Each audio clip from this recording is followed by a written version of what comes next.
Hello दोस्तों, welcome to our channel Pathfinder for NET JRF. और दोस्तों, जैसा कि आप सभी जानते हैं, दिसंबर 2021 और आपके जून 2022 के जो मर्ज पेपर है वो भी चल रहे हैं, जिसमें आपके फेज 2 से पेपर है वो सितंबर महीने में आपके हुए हैं। और उसमें आपके किस तरह के क्वेश्चन है वो पेपर 1 में आए हैं, इस पर हम चर्चा कर रहे हैं। 6 यूनिट के जो क्वेश्चन है पहली से लेकर 6 यूनिट तक, वो मैंने आपको सभी को वो क्वेश्चन बता दिए हैं। अब हम चर्चा करेंगे यूनिट नंबर 7, जिसका नाम कौन सा है, डाटा इंटरप्रिटेशन, यानी आंकड़ों का जो व्याख्या है या विश्लेषण है उससे रिलेटेड ये क्वेश्चन इसमें आते हैं। डीआई हम इसे शॉर्ट में बोलते हैं। तो डीआई के क्वेश्चन किस तरह से आते हैं आपके एग्जाम में, किस तरह का इसका लेवल रहता है, ये भी हम देखेंगे। कहां से आए हैं एग्जाम में क्वेश्चन, ये भी जानेंगे। साथ ही साथ एक डीआई जो ज्यादातर आपके एग्जाम में पूछा गया है उसे भी हम सॉल्व करने का प्रयास करेंगे। तो चलिए दोस्तों,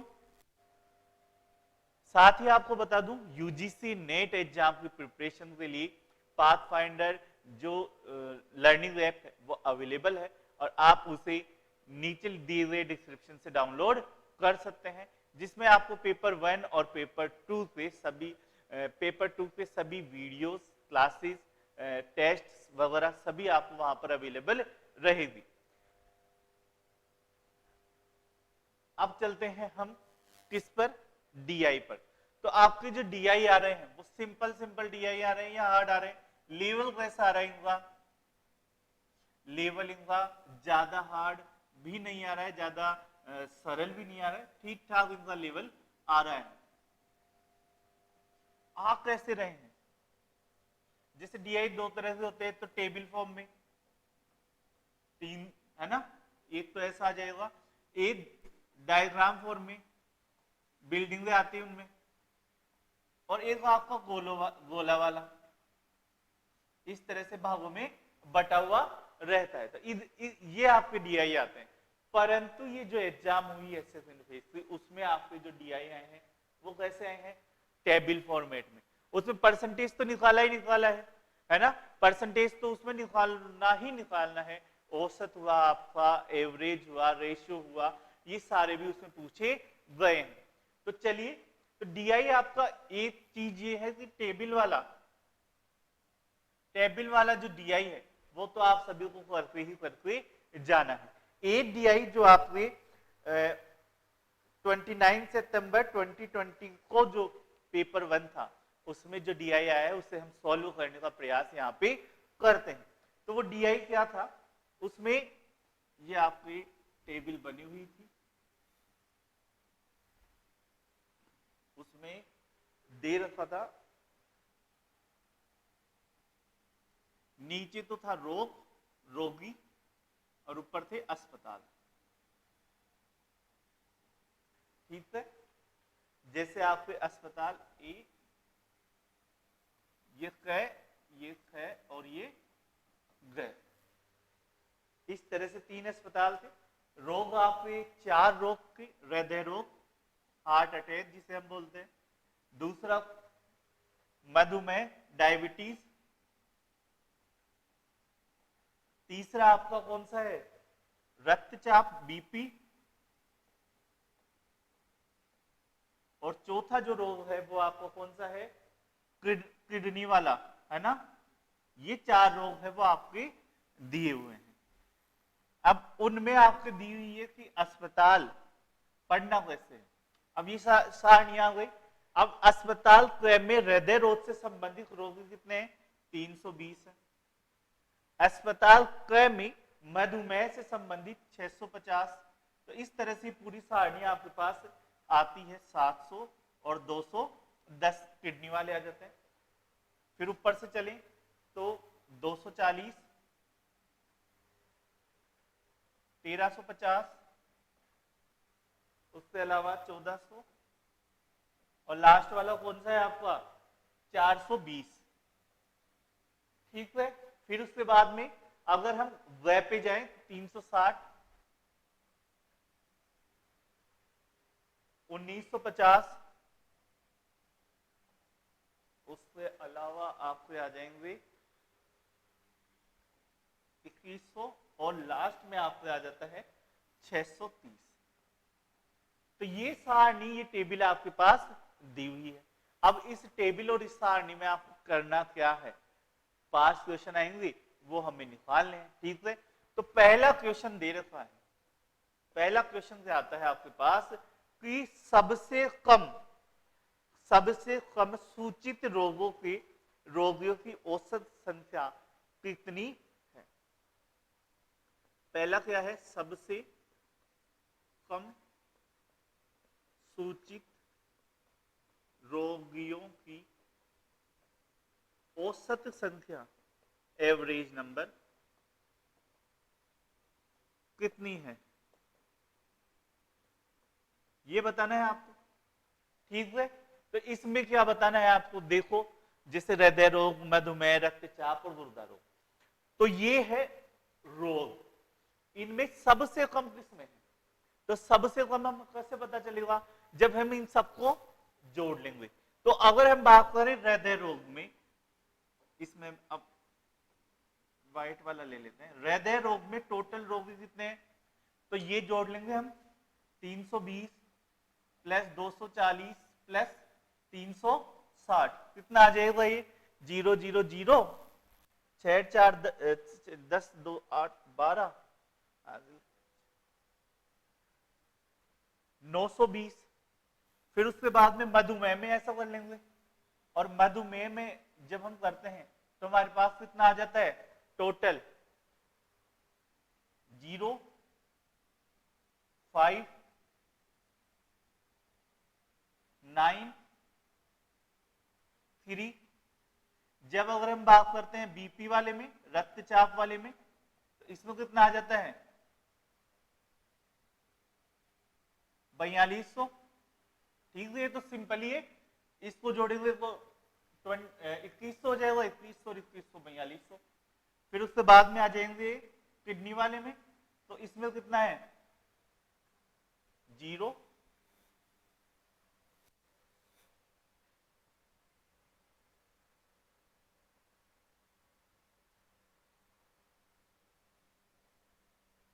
ये हो जाएगा 1360, टोटल ये हो गया, है ना। अब इसमें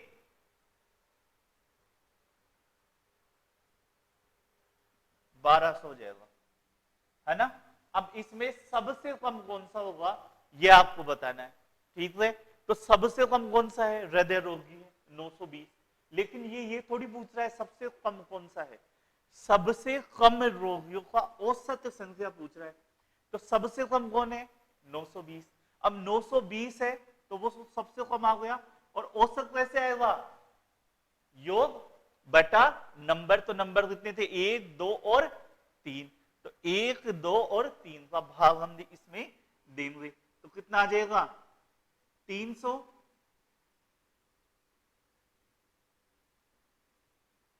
6.66, 306.66 है वो हमारा इसमें आंसर आ जाएगा। तो यही आपका आंसर होगा, ठीक है। इस तरह से औसत वाले क्वेश्चन है वो या तो सीधा भी पूछ सकता है कि हृदय रोगियों की औसत बताओ, तभी भी ये करना पड़ेगा, पर इसमें थोड़ा सा आपका लेवल अप कर दिया कि जो सबसे कम आ रहा है उसका औसत बताना है, या पूछ ले सबसे ज्यादा का औसत, तो सबसे ज्यादा कौन है 4200 का औसत कितना हो जाएगा, 3 का भाग दे देंगे हम इसमें, ठीक है। तो वो इसका आंसर हो जाएगा, कितना हो जाएगा 1400, है ना। तो इस तरह से आपका ये आंसर हो जाएगा। तो एक टाइप का क्वेश्चन ये हो गया। दूसरा कैसे बनेगा, इसे आप आराम से स्क्रीनशॉट ले सकते हैं पॉज करके। दूसरा टाइप का क्वेश्चन कैसा बनेगा,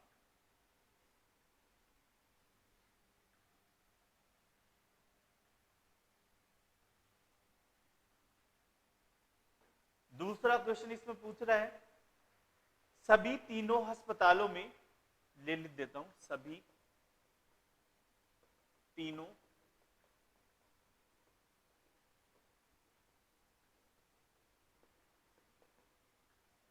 अस्पतालों में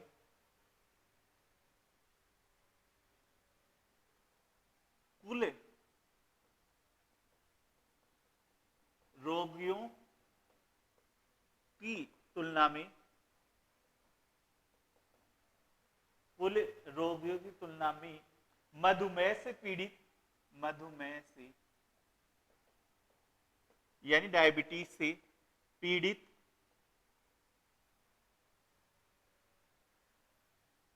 रोगियों की संख्या कितनी है?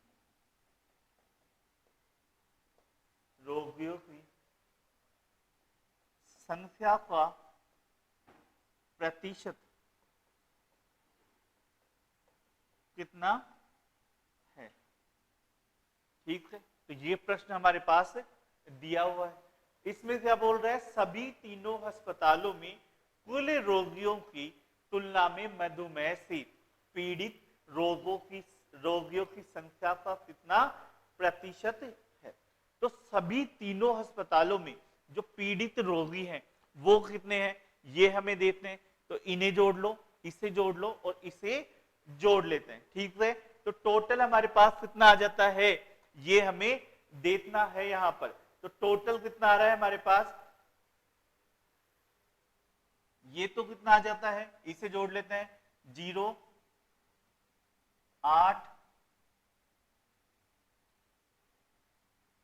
18 1880। ये कितना आ रहा है? 0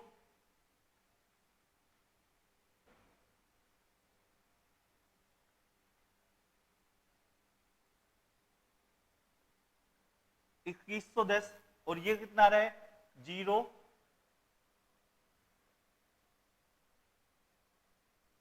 सीधा सीधा जोड़ लेते हैं ना।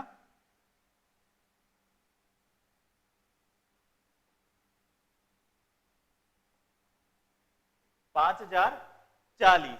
तो इस तरह से हमारे पास हो गए। अब इन तीनों को जोड़ लेते हैं तो हमारे पास टोटल रोगी आ जाएंगे। और जब हम तीनों को जोड़ते हैं तब हमारे पास कितना आ जाएगा? 0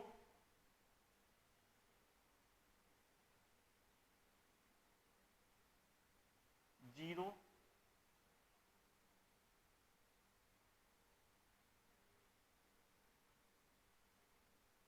तो हमारे पास टोटल इसमें जो आ जाता है 3410 होगा, है ना? ऐसा कुछ होगा, हो रहा है इसमें। तो ये हो जाएगा 3410। तो ये टोटल यहां पे हमारे पास गलती हो गई शायद। तो टोटल हो जाएंगे 10,330। ये तो हमारे पास टोटल रोगी हो गए। और मधुमेह वाले कितने हैं?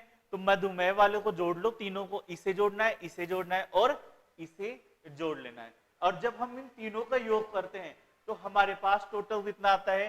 3950 हमारे पास टोटल योग आ जाता है। ठीक है, अभी हम मैथमेटिकल जो ये जोड़ना भाग है वो हम डायरेक्ट ही कर लेते हैं। अब इसमें क्या करना है? परसेंटेज निकालना है टोटल में से मधुमेह वालों का। तो टोटल में से मधुमेह वालों का निकालते हैं। तो इसमें आधार कौन सा ले रहे हो आप? टोटल। तो टोटल नीचे आ जाएगा 10,330। मधुमेह वाले ऊपर आ जाएंगे 3,950 इंटू 100 आपका हो जाएगा। इसे जब हम सोल्व करेंगे तब हमारे पास आंसर कितना आ जाएगा? 38.24। और यही हमारा क्या है? आंसर हो जाएगा। तो इस तरह से आपको ऐसा प्रश्न है जब अगर पूछे तो इसमें ये ध्यान रखना है आधार कौन सा लेना है। टोटल परसेंटेज में से मधुमेह वाला निकालना है तो आधार जिसे आप लेंगे वो नीचे आएगा और जो जिसका आपको परसेंटेज निकालना है वो आपके ऊपर आने वाला है। तो जो परसेंटेज निकालना है वो बटा आधार जो आपने लिया टोटल रोगी इंटू 100 और आपका आंसर इसमें आ जाएगा। तो एक प्रश्न टाइप ऑफ प्रश्न ये हो जाएगा। दूसरा कौन सा हो सकता है?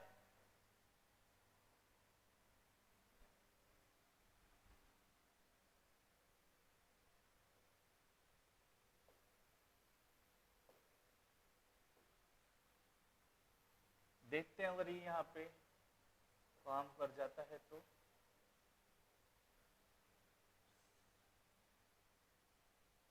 यहाँ पे आप तो गए, क्या बात है, पर बीच में आ गए।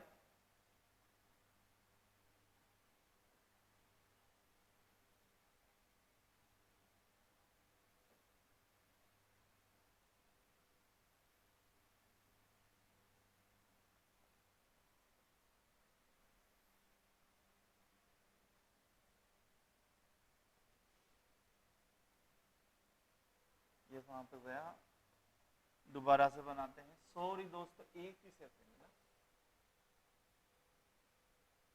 ये हमारा यहाँ पर आ जाता है।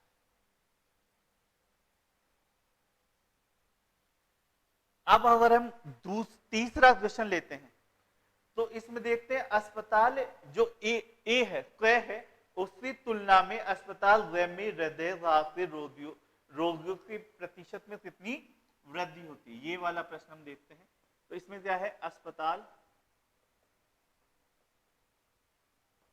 क में अस्पताल ग की तुलना में रोगियों की प्रतिशत में कितनी वृद्धि होती है।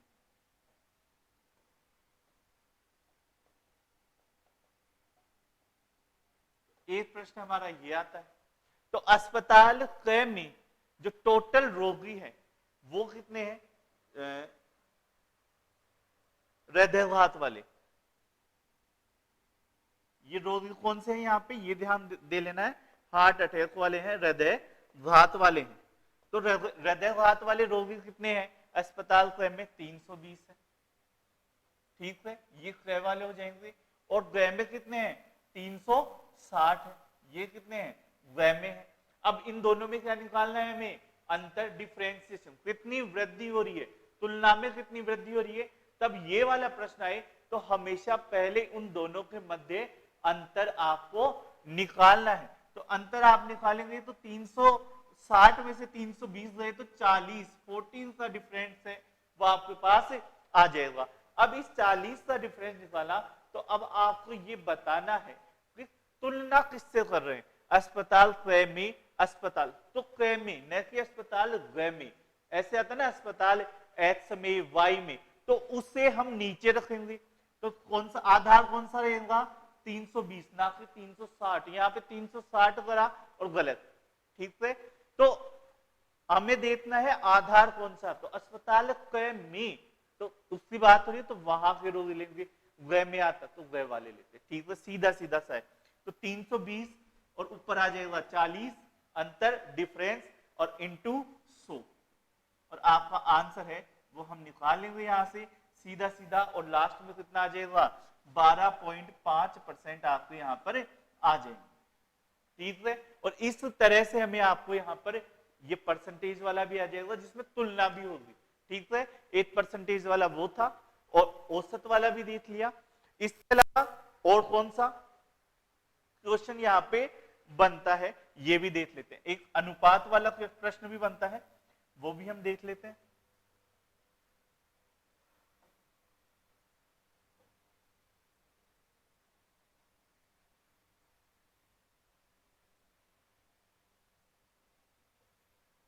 अनुपात वाला प्रश्न कैसे बन रहा है, अनुपात वाला प्रश्न बोल रहा है जो किडनी वाले रोग हैं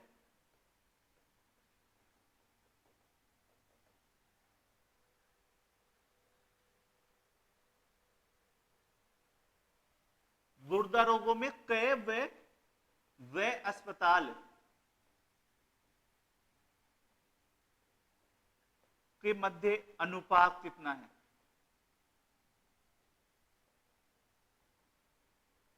तो इसमें तो सीधा सीधा करना है, गुर्दा रोगों में क में कितने आ रहे हैं, 210, अनुपात व में कितने आ रहे हैं, 360, वो 630, ठीक है, सीधा सीधा निकालेंगे, 0 से 0 गई, और ये कितना आ जाएगा, 21 से काट लेते हैं, 21, 42 और 63, तो 1:3, 1:3 का इसमें आंसर आपके आ जाएगा।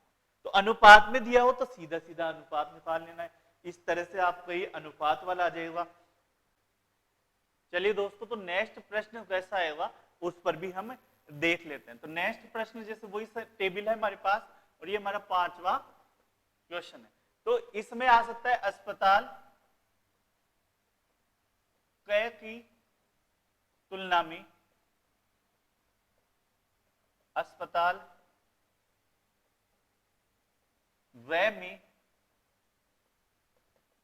रोगियों की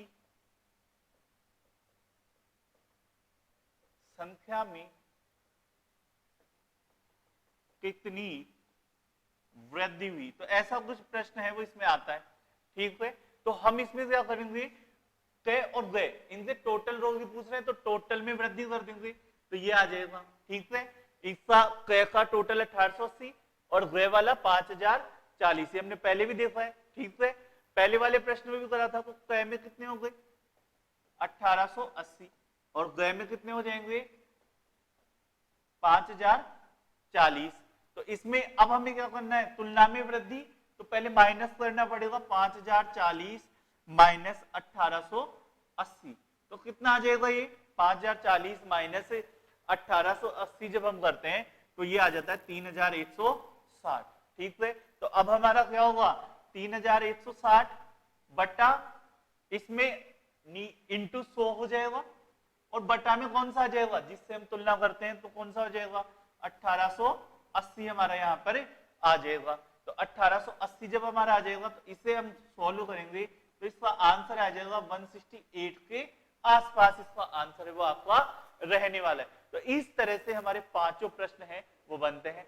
आई होप दोस्तों आपको समझ में आया होगा कि डीआई है वो किस तरह से आ रहे हैं, किस तरह से प्रश्न इसमें पूछे जा रहे हैं। जो टेबल वाले डीआई हैं वही आ रहे हैं, इसमें परसेंटेज, औसत, अनुपात वाले क्वेश्चन है वो रिपीटेडली आपसे पूछे जा रहे हैं। तो इनकी प्रैक्टिस अच्छे से करते जाना, अच्छे से इनको प्रिपेयर करना, और आई होप आप सभी के जो आने वाले एग्जाम्स जो बचे हैं उनके सभी स्टूडेंटों के अच्छे होंगे, और जिन्होंने ये डीआई जिनसे आए हैं उन्होंने भी अच्छे से सॉल्व किए होंगे।